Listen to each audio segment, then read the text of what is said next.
What's going on YouTube? It's Tej, back again with another video, and today we're talking about the Chicago Bears finally onto the NFC North, the final division in our 2021 NFL season preview series. Hopefully you all have enjoyed it up to this point. Hopefully you all enjoyed today's video about the Bears, and if you do, please hit that like button. It really would help me out a ton. And if you're new to the channel, want more sports content like this, please consider hitting that subscribe button. We're really close to the NFL season, so if you want to see more NFL content, hit that big red subscribe button and comment your thoughts on the Bears down in the comment section. I'm definitely on the low end of their win total, but I am optimistic about this team long term. How many wins do you think they get? What are some X factors? What are some games you're looking forward to watch? Love to have your thoughts on the Bears. I respond to every comment, so let's talk about Chicago down below. So jumping right into it, win range 5-11. And I've done this with a few teams where it feels like a really easy answer because it's such a broad spectrum and it's like, well, they could either be bad or they could be good. And that's honestly about where I'm at with this team. I really don't see a whole lot of 8-9 win situations for this team. I think I've met 5 wins going 5-12. That's because they have question marks at very important positions, or Matt Nagy finds a way to hide the weakness of the offensive line, kind of like what Pittsburgh's trying to do with their offensive line. And on the defensive side, the pass rush is good enough. They get better play from Robert Quinn. Akeem Hicks is back and healthy. You get Eddie Goldman back. He's more of a run stopper, but nonetheless, you get these bodies back. And if Quinn's playing well, that pass rush could be enough to hide some holes in the secondary, which we'll talk about a little bit later on as well. So I think it's one or the other. I'm on the low end of that spectrum. I just really worry about that offensive line. I don't think it's going to be good. Granted, Justin Fields and his legs could hide that weakness, similar to how Russell Wilson does it with Seattle. Deshaun Watson had done it with Houston. But if it's Andy Dalton, for sure, I think it's going to be a problem. Because, I mean, you look at him in Dallas last year, he had plenty of weapons around him, and an offensive-minded head coach. But that offensive line is terrible, and it'd almost be worth going back to his years in Cincinnati and looking at some of the PFF grades and how the O-line shook out that year and see where there might be some correlation, because, you know, I'd put money on it that his best years in Cincy probably came with the highest grading performances from that offensive line. And I think that's going to be a problem for him this year. The Chicago offensive line is just objectively not good, especially at the tackles. Now it gets a little better on the interior, and that's going to help David Montgomery, and maybe we'll see some Khalil Herbert. Tariq Cohen is the heavy paid running back, which is kind of interesting, but he's battled some injuries and he's more of a passing game option. But still, James Daniels, Cody Whitehair, I like what I see on the interior. It's really Jermaine Ifedi if he's starting at right tackle, and Jason Peters we'll talk about a little bit later on at left tackle, where I figured to be the starter at that position. I worry about that a lot. And then Kendall Vildor, we'll see, out of Georgia Southern, small school, he might take a huge step forward in year 2. But outside of Jalen Johnson, who was maybe the best rookie cornerback in football last year, week 1 through 8, first half of the year, it was like him and L'Jarius Sneed. But then he went down with an injury and we didn't see him after that. So if Jalen Johnson's back to playing like a number 1, that number 2 cornerback position is still up for grabs, and a bit of a question mark. It might be Vildor, might be Trufant. Vildor probably gives you a little bit more upside. So I figured I'd talk about him later on. And then how they're using Eddie Jackson. Is it a split safety role like years past, or are you just letting him be playmaking free safety? That's where I'd like to see him play a little bit more. But a lot of question marks there, and those are obviously huge positions, and you play in a division where you see Aaron Rodgers twice a year. You're going to take on the Vikings, who I think are a playoff caliber team, even though I know they didn't look good this preseason.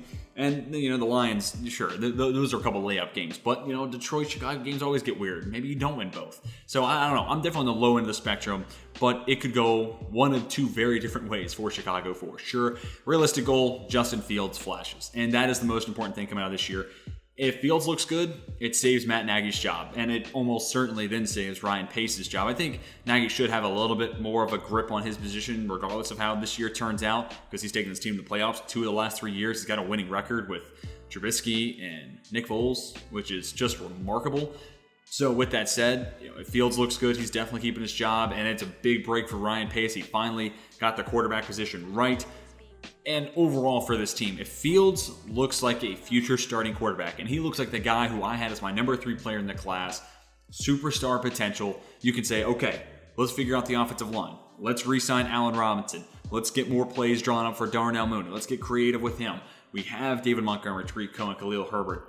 And then you look at the defense, Khalil Mack's getting old, but he's still good. Now we just got to figure out that other edge rushing spot. Find some more corners. We like Roquan Smith as a Mike linebacker.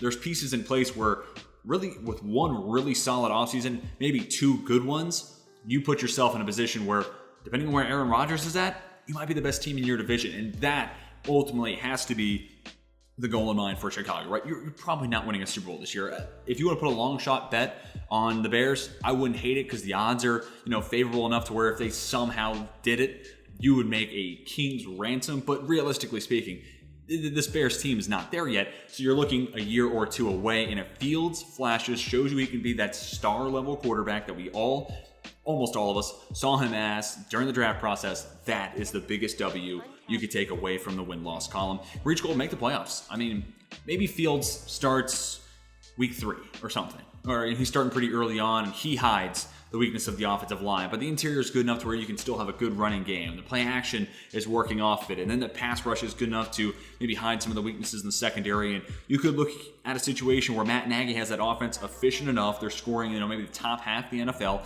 and then that defense gets back to where it was maybe 2 years ago's more realistic expectation, 10 to 12 range, compared to 3 years ago where they were arguably the best defense in football.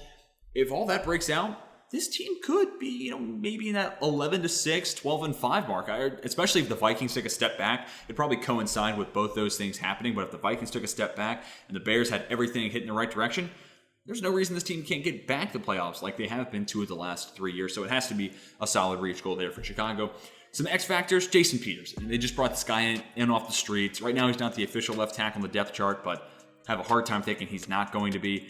He's been one of the best left tackles in football over the last decade plus, but he's just not the guy he was 5 years ago with Philly. But that's no reason to say with a good running game to try to shield how defenses or how aggressive defenses are, and maybe some chip blocks from Cole Kmet and David Montgomery, Tariq Cohen, whatever the case may be, that he can't be a league average left tackle. Might be on the high side of his true outcomes, but there's no reason it can't happen, especially if things break right in his favor. And if he looks good, maybe you see a little bit more of Dalton, because I think Dalton's a guy who needs to have a quality offensive line, which you would expect, right? Not as much maneuverability as Fields. So even if it's Fields, though, having a good quality left tackle and having Fields avoid hits like he took against the Bills where he loses the helmet and the headband, yeah, I think the city of Chicago would be all for that. Robert Quinn is just not worth the money he's being paid right now, just to put it frank. He was not great last year. I'm not entirely sure a 3-4 defense is up his alley. Where he thrived and looked pretty solid in Dallas, almost certain it was a 4-3. Correct me if I'm wrong, but 99% sure on that. And, maybe it's the scheme defense and he's just more of a hand in the dirt defensive end. He can play that wide 9. But if he can find a way to just be league average pass rusher, think about what the Bucs are basically asking of JPP. If he could be that quality of a starting outside linebacker opposite of Khalil Mack, that will be good enough. Then you have Akeem Hicks in the middle with Eddie Goldman, Bilal Nichols, guys who knows how to stop the run. And Hicks gives you a little bit of pass rush upside. That's all Quinn would need to be. And that would put this pass rush in a spot where there's no real weaknesses there. And Roquan Smith can blitz a little bit from the Mike position.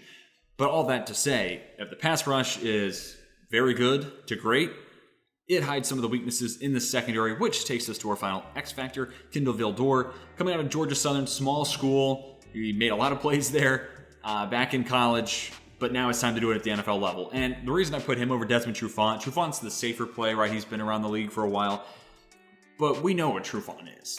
He's not even a league starting quarterback, honestly. And that's no disrespect. Maybe with a good pass rush in front of him, he'll get there.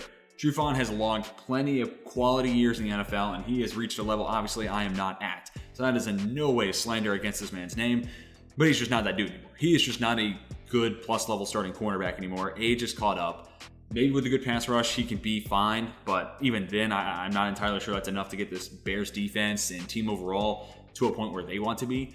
Vildor, though? Maybe, because we don't know. And he's young. Going into year 2, typically rookie corners aren't great, at least basing off the last 2 years draft. That's obviously subject to change this year. But in year 2, maybe he's gotten enough quality reps in practice. He's gotten enough work done where he can be a solid playmaking corner opposite of Jalen Johnson. If Johnson's healthy, Vildor does take that step forward, then you're looking at a solid 1-2 duo. Thomas Graham maybe is your nickel. You may have to get kind of creative there. But nonetheless, you have the boundaries covered, and then you use Eddie Jackson, that playmaking free safety role. Then I start to like that secondary a whole lot more, and that's all playing off the back of Khalil Mack, Akeem Hicks, and potentially Robert Quinn getting better. So all that said, these 3 players feel like they hold the key to this team's success, right? If Peters is bad, I really do worry about that offense in general. If Quinn doesn't get any better, pass rush is going to be solid. but it's not going to be enough to get them into the playoffs. And if Vildor doesn't win that job, Trufant's going to be a starting corner. That's about as good as I can put it. And this team is just not going to be able to, they're not going to be in a position to make the playoffs. And they're probably close to that 5-win total because Minnesota, as I see it, playoff caliber team. Green Bay, one of the best teams in the NFC. And this team has a pretty tough schedule. So we'll go ahead and talk about the games to watch now. Week 2 against Cincinnati at home. Andy Dalton revenge game. Feels like one they could definitely win. I'd like to see them win a lot of games at Soldier Field this year. And, there's a lot of speculation, too, that it's just Andy Dalton week 1 against the, vaunted Rams defense. It'd be kind of crappy if they, pull Dalton at home against the Bengals, his former team. But, if they're not worried about that, this could be a spot where you see Justin Fields. I'm not entirely sure about that. Week 9 at Pittsburgh. Happy to report I did get my tickets. I am going to this game. This is on my birthday. So my first NFL game, Monday Night Football. I mean, come on. Let's go. But also, it's the week right before their bye week. So this might be the last week we see Andy Dalton. But I'm thinking we see Fields in that week 4 to 5 range. And Monday Night Football against a semi-playoff caliber Pittsburgh team, definitely something to look out for. And it's, like I said, on prime time. If Fields balls out in this game, he will have enough positive press the rest of the year to convince everybody that, okay, yeah, Fields is their guy. There'll be enough flash in the pan. If he balls out against a good defense in Pittsburgh, yeah, that'll be enough. So definitely looking forward to that game, and I get to see it in person. That'll be pretty awesome. And Week 17 against the New York Giants, one of the final games in the year. Did this team get better from start to finish? Did they get worse? Did they stay the same? Which, in other words, is getting worse in my eyes.